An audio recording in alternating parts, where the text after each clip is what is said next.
저 약간 좀 궁금합니다. 네. 아니 코로나19 네. 이거 거리두기도 강화되고 또 외부 활동도 좀 제한되고 우리가 좀 뭔가 좀 꺼리잖아요. 네. 돌아다니는 거를. 그런데 음주운전 사고가 더 늘고 있다니. 음주로 인한 교통사고는 총 6,028건으로 집계가 됐습니다. 지난해 같은 기간이 5,291건이었거든요. 네. 12에 13.9%나 증가한 수치입니다. 감염 우려로 음주 단속을 잠시 중단했다라는 설이 있습니다. 아, 그런 근데 설이죠. 네, 설. 예. 아, 요새는 코로나 네네. 유행하니까 음주 단속 안 할 거야. 이렇게도 이제 생각들을 한 거죠.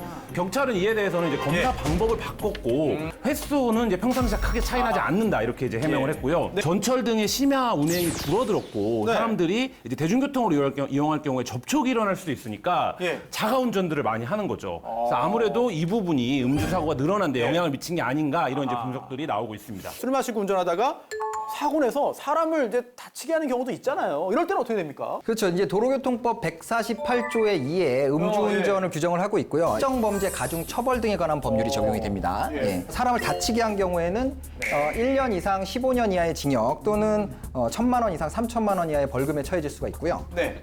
사망 사고인 경우는 예. 3년 이상의 징역 또는 무기징역까지 그렇게 처벌이 될 수가 있어요. 자, 운전을 한다라는 거는 뭐 여러 가지 요소가 있겠죠. 뭐 시동을 걸고 기어를 넣고 그다음에 엑셀을 밟거나 브레이크를 밟거나. 네. 너가 너무 추워서 그냥 히터만 켜려고 했었던 경우도 있을 수가 있고. 네. 그리고 정말로 뭐 이렇게 운전을 하려고 기어를 넣고 하려던 순간에 뭐 뭔가 있어서 못하는 경우도 있을 수 있는데 네. 결국은 운전을 할 의사가 있었느냐 여부가 음주운전의 고의를 판단하는 기준이 되는 거고요. 예. 운전석에 앉아있다 차가 움직였다 그러면 운전하려고 했던 거 아니야 이렇게 본다는 거죠. 그래서 실제로 30cm를 운전을 해서 벌금 200만 원에 처해진 그런 사례도 있어요. 한 바퀴 불렀네요. 바퀴 한 바퀴. 그렇죠.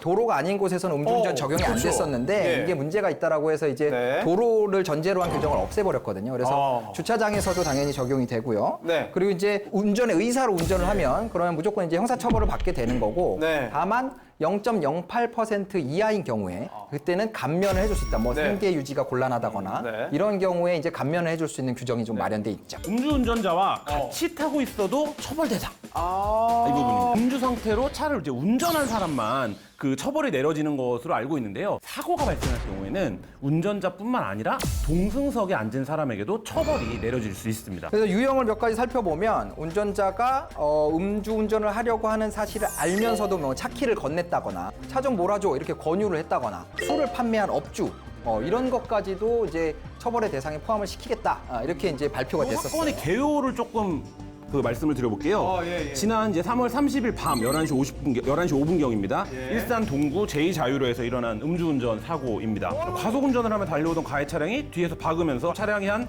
5바퀴 정도 회전을 하다가 가드레일을 받고 멈춰 섭니다. 경찰 음주 측정 결과 0.084의 면허 취소 수치였고 당시 가해자는 시속 174km에 시속 174km입니다. 174요? 네, 제가 알기로 제2자유로가 100 아니면 110일 것 같은데 이분이 큰 외상은 없는 상태라고 해요.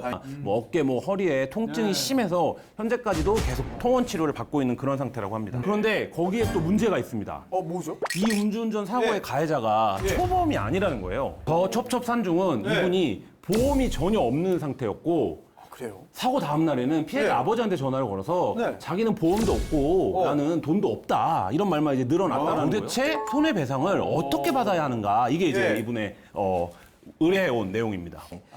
보험이 없으면 운전자 운전을 한 사람한테 네. 이제 다 책임을 물어야 되겠죠.